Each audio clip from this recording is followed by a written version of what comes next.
Hello everyone, you are watching Chemistry Point of View by Shikha Abrol. Welcome back to my YouTube channel. Last के lecture में हम लोगों ने cover किया था वर्नियर थ्योरी के साथ। उसमें मैंने आपको उस थ्योरी के बारे में बताया था, प्राइमरी और सेकेंडरी वैलेंसी के बारे में बताया था, और उसी के रिस्पेक्टिव आपको चार स्ट्रक्चर्स के बारे में एक्सप्लेन किया था, explanation on the basis of vernier theory, right. और हमने पढ़ा था कि क्या लिमिटेशंस है वर्नियर थ्योरी की, दैट इज कलर वो शो नहीं करता, मैग्नेटिक प्रॉपर्टी के बारे में नहीं बताता, और ज्योमेट्री ऑफ द कंपाउंड हम प्रिडिक्ट नहीं कर पाते because of the vernier theory, right. वहाँ पे मैं आपको एक एग्जांपल बता देती हूँ, हो सकता है आपको उसमें कोई प्रॉब्लम आ रही हो तो हम कवर कर लेंगे वो। फॉर एग्जाम्पल सबसे पहले तो बात करेंगे प्राइमरी वैलेंसी और सेकेंडरी वैलेंसी, राइट। तो प्राइमरी वैलेंसी में आपने ये पढ़ा था कि ये ऑक्सीडेशन नंबर होता है और ऑक्सीडेशन स्टेट, और सेकेंडरी वैलेंसी होती है कोऑर्डिनेशन नंबर, कि जो सेंटर एटम है वो कितने लाइगेंड्स के साथ सराउंडेड है, राइट। फॉर एग्जांपल हमारे पास ये कॉम्प्लेक्स है FeCN6K, तो यहाँ पे आयरन का अगर मैं बात करूँ सेकेंडरी वैलेंसी की तो वो 6 है, उसके सराउंडिंग में 6 लाइगेंड्स हैं, राइट। और अगर आप इसके ऑक्सीडेशन स्टेट देखेंगे तो आप फाइंड कर सकते हो कैसे वेरी करेगी, राइट। सिमिलरली अगर हम कॉम्प्लेक्स लें कोई, जैसे आपका ये कॉम्प्लेक्स था, इसी में बता देती हूँ मैं। तो इस कॉम्प्लेक्स में अगर आप देखो तो सेकेंडरी वैलेंसी और प्राइमरी वैलेंसी फाइंड कैसे करनी है आपको। इस कॉम्प्लेक्स में अगर हम बात करें, पोटाशियम 3 चार्ज बैलेंस कर रहा है, राइट। अगर इसके ऊपर +3 तो इसके ऊपर -3 होगा, तो हमें आयरन का ऑक्सीडेशन नंबर निकालना है, तो इट विल बी +3। तो इस कॉम्प्लेक्स में अगर मैं बात करूं प्राइमरी वैलेंसी की तो ये कितनी आएगी 3, और अगर मैं इसकी सेकेंडरी वैलेंसी देखूं इट विल बी 6। तो इस तरह से आप लोग किसी भी कॉम्प्लेक्स की प्राइमरी और सेकेंडरी वैलेंसी फाइंड कर सकते हो।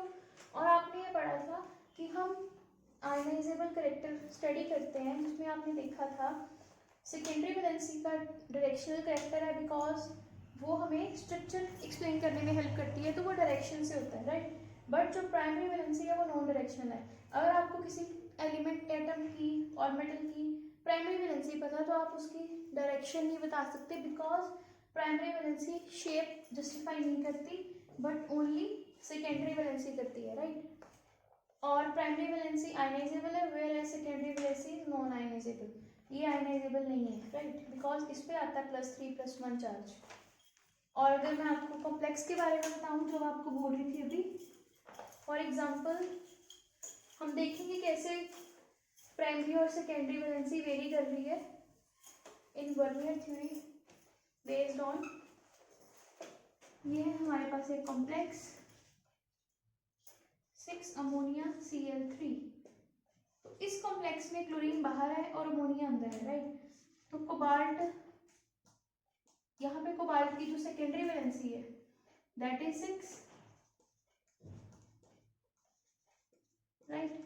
और अगर मैं आपको बोलूँ आप इसकी प्राइमरी वैलेंसी फाइंड करो तो वो आपकी कितनी आएगी, इसका न्यूट्रल रहेगा तो आएगी कोबाल्ट की +3,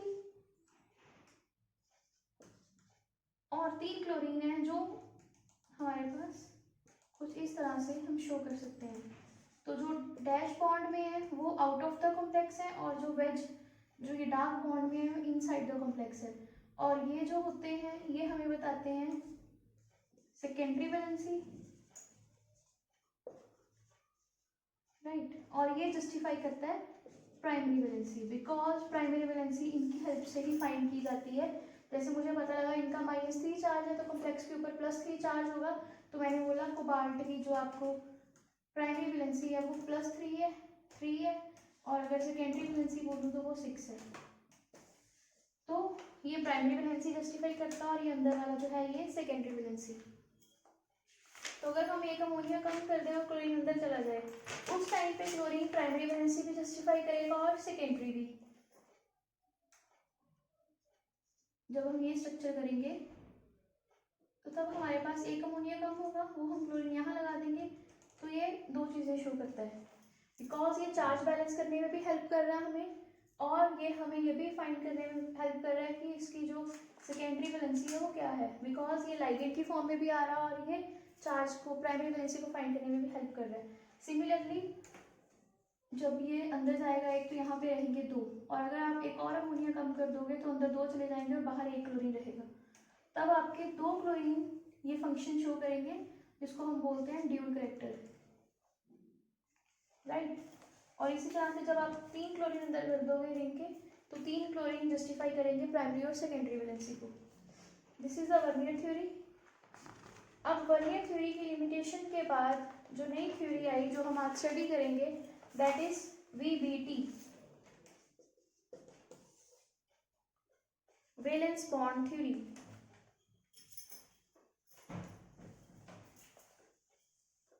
इसके भी पोस्टुलेट्स हैं। Number 1,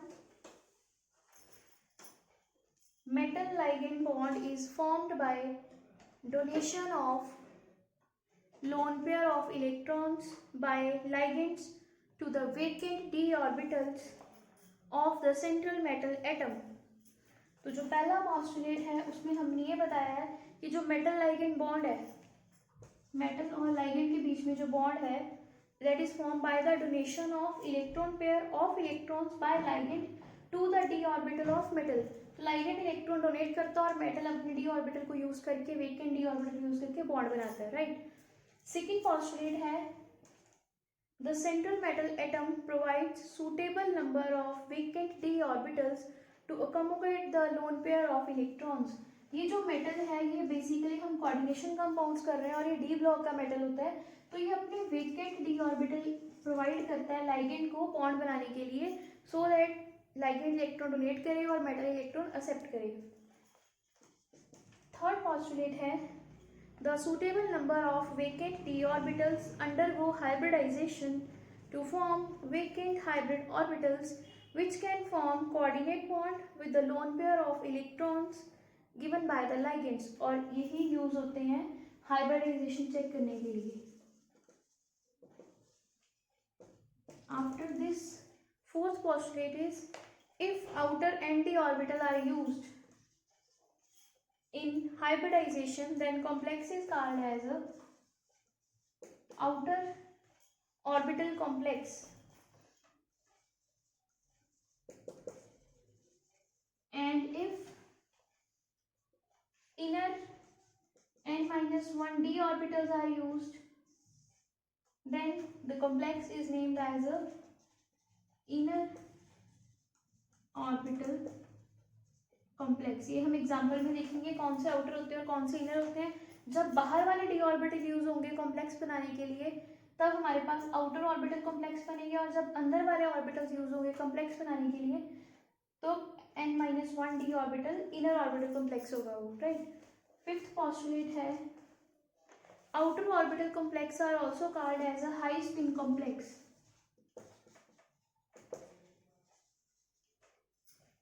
They can contain large number of unpaired electrons।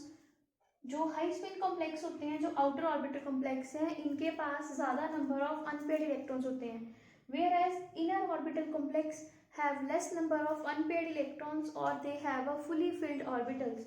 Inner में मैक्सिमम इलेक्ट्रॉन्स पेयर अप होते हैं, आउटर में अनपेयर्ड इलेक्ट्रॉन ज्यादा होते हैं। ये है fifth postulate. After this sixth postulate है हमारा VBT का, the hybridisation of central metal atom in outer orbital complex is sp3d2, whereas in inner it is d2sp3। तो ये दो हाइब्रिडाइजेशन हमने करी। अगर आउटर है तो वो बनेगा sp3d2, d बाहर आ रहा है, और अगर इनर होंगे तो d2sp3, d जो है वो अंदर है, राइट, n-1। इसके बाद हमें यहाँ पे रिक्वायर्ड होगा लाइगेंड्स के बारे में बताना। ये थे पोस्टुलेट्स इस थ्योरी के। After this postulates we have type of ligands, जिसको जानने के बाद हम कॉम्प्लेक्सेस की VBT बता सकते हैं, मतलब उनकी हाइब्रिडाइजेशन सब स्टडी कर सकते हैं। तो इसके लिए आपको करना पड़ेगा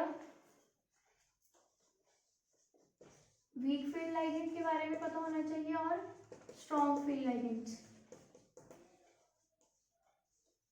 और ये स्पेक्ट्रोकेमिकल सीरीज आपने पढ़ी हुई है +1 में भी, उन पे बेस्ड होते हैं ये।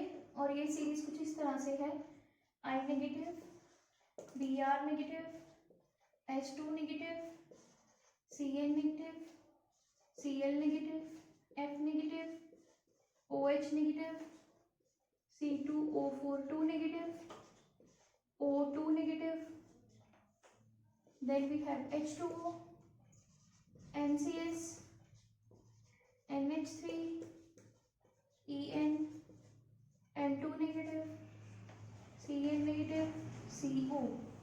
यहाँ पे जो वाटर है it is a weak field ligand, और ये इधर वाले हैं ये हैं स्ट्रॉन्ग फील्ड लाइगेंड्स, राइट। तो वीक फील्ड लाइगेंड्स क्या होते हैं? Which do not pair up the electrons. Week field ligands electron की पेयरिंग नहीं करते हैं और स्ट्रॉन्ग फील्ड लाइगेंड्स इलेक्ट्रॉन की पेयरिंग कर देते हैं। तो हम कह सकते हैं जब हमारे पास पेयरिंग हो रही है, अनपेयर्ड इलेक्ट्रॉन्स पेयर अप हो रहे हैं, that means that is because of the strong field ligand. और अगर हमारे पास अनपेयर्ड इलेक्ट्रॉन पड़े हुए हैं और वो पेयर अप नहीं हो रहे, इसका मतलब हमारे पास जो लाइगेंड था वो वीक फील्ड था, राइट। अब हम इसके यूज देखते हैं, वीबीडी का अप्लाई कैसे करना है वीबीडी को। इसके लिए आपको डी ब्लॉक के लिए स्पेशली डी ब्लॉक की कॉन्फ़िगरेशन आनी चाहिए और सिंपल जो एटॉमिक नंबर्स होते हैं वो आपको पता होने चाहिए, राइट। बिकॉज इस थ्योरी पे क्वेश्चन किसी ना किसी फॉर्म में रहता है। अभी मैं आपको 1-2 क्वेश्चंस की प्रैक्टिस करवाऊंगी, बाकी आपको होमवर्क के लिए दूंगी जिससे आपकी प्रैक्टिस हो जाएगी अच्छे से, राइट। क्योंकि आपको पता करना होता है इनर कॉम्प्लेक्स कौन सा, आउटर कॉम्प्लेक्स कौन सा। पेपर में ऐसा क्वेश्चन आ जाता है कई बार, right. So we have first compound FeH2O6 3 positive, right. अब सबसे पहले आपको इस क्वेश्चन को अटेम्प्ट कैसे करना है, जैसे आपको बोल देते हैं इस कॉम्प्लेक्स की हमें ज्योमेट्री या हाइब्रिडाइजेशन बताइए। सबसे पहले सेंटर मेटल का एटॉमिक नंबर लिखिए 26, उसकी कॉन्फ़िगरेशन लिखो आर्गन 4s2 3d6। देन आपको इसकी ऑक्सीडेशन स्टेट फाइंड करनी है, तो आपको यहाँ पे मेंशन करना होगा कि जो वाटर है वो न्यूट्रल लाइगेंड है, दैट मीन्स का चार्ज रहेगा 0। तो हम वाटर के लिए 0 लिख के और आयरन के लिए फाइंड करेंगे तो आ गया +3। तो Fe+3 आ गया हमारे पास इस कॉम्प्लेक्स में। अब हमें इसके लिए कॉन्फ़िगरेशन लिखनी पड़ेगी, तो Fe3 पॉजिटिव के लिए कॉन्फ़िगरेशन रहेगी आर्गन 3d5, 2 इलेक्ट्रॉन यहाँ से गए और 1 इलेक्ट्रॉन यहाँ से गया, राइट। अब इसके बाद हमें फिलिंग शो करनी है। सबसे पहले हम आयरन के लिए कर देते हैं 3d 4s 4p, राइट। और इसके बाद हम बना देंगे 4d। ये आपको पेपर में ड्रॉ करके आना है। जब हम सिंपल आयरन के लिए ड्रॉ करेंगे तो 3d में हमारे पास रहेंगे 6 इलेक्ट्रॉन्स, 4s में रहेंगे 2 इलेक्ट्रॉन्स। जब बन गया Fe3 पॉजिटिव तो 3 इलेक्ट्रॉन हमें रिमूव करने हैं, 3 पॉजिटिव, 2 इलेक्ट्रॉन यहाँ से गया और 1 इलेक्ट्रॉन यहाँ से गया। तो हमारे पास कॉन्फ़िगरेशन आ गई 3d5 और 4s 4p 4d empty, right. अब हम शो करेंगे यहाँ पे वाटर अपने लाइगेंड इलेक्ट्रॉन्स लेके आएगा, जो वाटर न्यूट्रल लाइगेंड है, तो उसको कितनी पोजीशन चाहिए? 6 पोजीशंस चाहिए। तो 1 2 3 4 5 6 होगी, 3 और 4 5 और 6। तो यहाँ पे आपके पास ये बनेगा हाइब्रिडाइजेशन यहाँ तक, तो it will be sp3d2, that is outer orbital complex. देखा जाए तो आयरन के इलेक्ट्रॉन्स अनपेयर्ड थे, बट क्योंकि वाटर वीक फील्ड लाइगेंड है तो वो पेयरिंग नहीं कर पाएगा, और ये चीज़ आपको खुद याद रखनी है, जिसके कारण आप यहाँ पे हाइब्रिडाइजेशन लिख के रहोगे sp3d2। अगर अगर वाटर की जगह पे यहाँ पे कोई ऐसा लाइगेंड होता है जो स्ट्रॉन्ग फील्ड है, उस टाइम पे पेयरिंग हो जाएगी और उस टाइम पे कॉम्प्लेक्स बनेगा इनर ऑर्बिटल कॉम्प्लेक्स D2sp3। और यही डिफरेंस है VBT का कि आपको हाइब्रिडाइजेशन स्टडी करने में हेल्प हो जाती है, बट आपको स्पेक्ट्रोकेमिकल सीरीज पता होनी चाहिए। सो आप इसके बाद मेंशन करोगे यहाँ पे आफ्टर दिस। ये तो सिर्फ आयरन के लिए था। अब हम इसके कॉम्प्लेक्स को रिप्रेजेंट करेंगे, राइट। हम इस तरह से ड्रॉ करेंगे, ये आ गया 3D, then we have 4s 4p, then आपको शो करने हैं वाटर, तो वी हैव 1 2 3 4 5 एंड 6, और इसमें पहले ही एक इलेक्ट्रॉन था, तो ये आ गया आपके पास sp3d2 हाइब्रिडाइजेशन।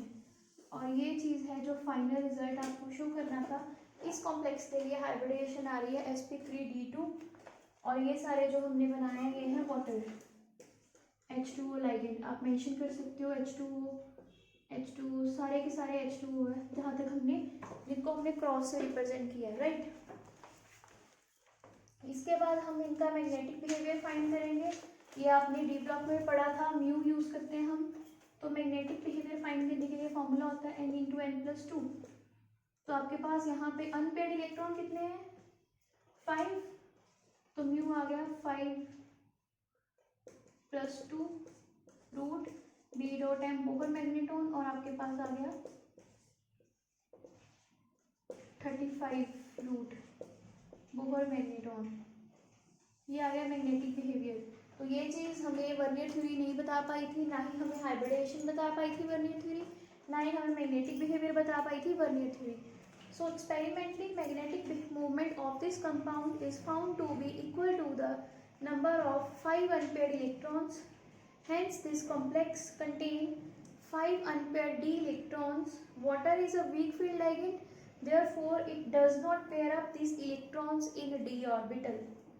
Right? तो यहाँ पे आप इस कॉम्प्लेक्स की ऑब्जर्वेशन दे सकते हो, इसकी मैग्नेटिक प्रॉपर्टी, इसकी हाइब्रिडाइजेशन, और आप बता सकते हो this complex is a high spin complex because यहाँ पे पेयरिंग नहीं हुई, राइट। तो आप लिखोगे ऑब्जर्वेशंस। ऑब्जर्वेशन में फर्स्ट ऑब्जर्वेशन लिखोगे this complex is sp3d2 hybridized as 4d orbitals are used here in hybridization. Second observation लिखोगे आप this is called as a high spin complex because pairing of electron does not take place. Third observation आप लिख सकते हो यहाँ पे this is highly paramagnetic in nature because unpaired electrons are there. Paramagnetic, right? ये है आपके पास observations. तो एक ऑब्जर्वेशन sp3d2, एक ऑब्जर्वेशन हाई स्पिन, एक अनपेयर्ड इलेक्ट्रॉन, और एक आप लिखते हैं ना यहाँ पे आउटर ऑर्बिटल कॉम्प्लेक्स बना है, राइट। इसी तरह से हम बात करेंगे अब अगले कॉम्प्लेक्स की Fp। अभी मैं आपको बताऊंगी कैसे यहाँ पे वेरिएशन आती है high spin low spin complex की because of change of ligand. अब मेरे पास लाइगेंड आ रहा है स्ट्रॉन्ग फील्ड लाइगेंड जो हेल्प करेगा हमें फाइंड करने में कैसे वेरिएशन आती है, राइट। अब मेरे पास सेकेंड कंपाउंड है FeCN6 3 नेगेटिव, राइट। तो यहाँ पे सबसे पहले फिर आयरन की कॉन्फ़िगरेशन लिखेंगे, argon 3d5 3d6 4s2। Then again आपको आयरन की हाइब्रिडाइजेशन वो फाइंड करनी है, ऑक्सीजन स्टेट वो सेम रहेगी +3 बिकॉज साइनाइड -1, आयरन के लिए प्लस इक्वल्स टू -3, तो x इक्वल्स टू -3 + 6 तो +3 आ गई ऑक्सीडेशन स्टेट ऑफ आयरन। तो इसकी कॉन्फ़िगरेशन भी वैसे रहेगी 3d5। यहाँ तक सेम है, ये कंसेप्ट ये भी सेम है और ये भी सेम है। इसके बाद चेंजेस आएंगे, राइट। अब इसके बाद हम क्या करेंगे, वी रिप्रेजेंट, यहाँ तक हमने शो कर दिया। इसके बाद हम लिखेंगे as cyanide is strong field ligand, therefore pairing will take place. तो ये इलेक्ट्रॉन्स को पेयर अप करेगा। तो ये जो दो इलेक्ट्रॉन्स थे यहाँ पे आ गए, तो हमारे पास इनर ऑर्बिटल खाली हो गया डी का, राइट। तो हम इसके बाद फिर शो करेंगे D2sp3 हाइब्रिडाइजेशन।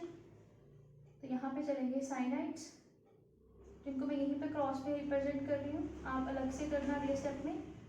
तो आप देख सकते हो हमारे पास अब हाइब्रिडाइजेशन कौन सी आ रही है, D2sp3, और ये कौन सा कॉम्प्लेक्स बन गया, इनर ऑर्बिटल कॉम्प्लेक्स, और this will be low spin complex. और इसकी अगर आप म्यू फाइंड करोगे मैग्नेटिक मोमेंट, तो वो क्या आएगी, एक ही इलेक्ट्रॉन अनपेयर्ड आएगा, तो 1 + 2, तो √3, राइट।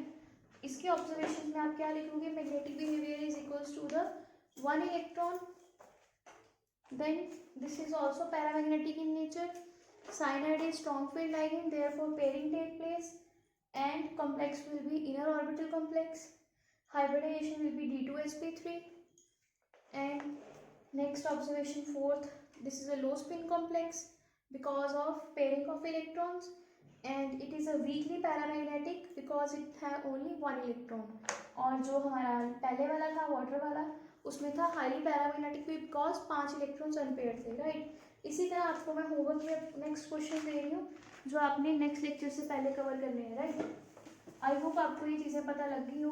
आपको स्पेक्ट्रोकेमिकल सीरीज आनी चाहिए, ये पता होना चाहिए स्ट्रॉन्ग फील्ड लाइगेंड कौन सा और वीक फील्ड लाइगेंड कौन सा है। बाकी कंसेप्ट कॉन्फिगरेशन पे डिपेंड करता है, और 2 ही हाइब्रिडाइजेशन आएंगी, D2sp3 या फिर sp3d2। तो अगर आप D2sp3 करेंगे तो वो बनेगा इनर ऑर्बिटल कॉम्प्लेक्स, और अगर sp3d2 कर रहे हैं तो वो बन गया आउटर ऑर्बिटल कॉम्प्लेक्स। इनर वाला होता है लो स्पिन, आउटर वाला होता है हाई स्पिन, राइट। अब मैं आपको होमवर्क दे रही हूँ, राइट डाउन द क्वेश्चंस जो आपको खुद सॉल्व करने हैं, ट्राई करना, अगर नहीं हुए तो I will do it for you, but first try, right. Write down third जो आपने खुद करना है, FeCN6 4 negative, fourth cobalt ethylene diamine 3 positive, fifth MnF6 4 negative, sixth COF6 3 negative, seventh cobalt C2O4 3 negative, eighth will be chromium NH3 6 3 positive, last H2O 6 3 positive. 2 मैंने आपको करवा दिए हैं, 6 आपने खुद करने हैं, अभी 7 आपने करने हैं। और अगर कोई भी सॉल्व नहीं हुआ तो आप मुझे पूछ सकते हो। और इनके बारे में आपको क्या क्या बताना है, कॉन्फ़िगरेशन बतानी है, ऑक्सीजन स्टेट बतानी है, देन आपको ऑर्बिटल कॉन्फ़िगरेशन ड्रॉ करके बतानी है, देन हाइब्रिडाइजेशन, इनर ऑर्बिटल है या आउटर ऑर्बिटल है ये बताना है, एंड आफ्टर दैट ऑब्जर्वेशंस देनी है, मैग्नेटिक बिहेवियर पैरामैग्नेटिक है कि डायमैग्नेटिक है, राइट। जो अनपेड इलेक्ट्रॉन्स होते हैं वो पैरामैग्नेटिक है, जितने ज़्यादा अनपेड इलेक्ट्रॉन्स उतने ज़्यादा पैरामैग्नेटिक करेक्टर, अगर पेड इलेक्ट्रॉन्स है तो diamagnetic. By this I finish with this hybridization in VBT, जिसमें हमने ऑक्टाहेड्रल को कवर किया है। In the next lecture we will cover the VBT based on the tetrahedral or square planar, and after that we will cover the limitations. But before that, अगर आपको इस किसी भी एग्जाम्पल को करने में प्रॉब्लम आई है तो मुझे बताना, नेक्स्ट लेक्चर में टेट्राहेड्रल और स्क्वायर प्लेनर से पहले आपको मैं ये सॉल्व कर दूंगी, and then we will move on with the limitation of VBT। ठीक है, वर्नियर के बारे में आपको मैंने थोड़ा सा बता दिया है। अगर आपने इससे पहले लेक्चर नहीं अटेंड किया था तो ऊपर लिंक आ रहा है IICAN पे, वहाँ पे आप वर्नियर थ्योरी लेक्चर अटेंड कीजिए और अनसॉल्व क्वेश्चन सॉल्व करना। उसके बाद टॉपिक, एंड अगर इनमें से कोई क्वेश्चन नहीं होता है तो do write in the comment section. In the next lecture I will cover that topic, and till then bye bye, thank you for the watching. Do share my channel with your friends and don't forget to press the bell icon and do subscribe. Thank you.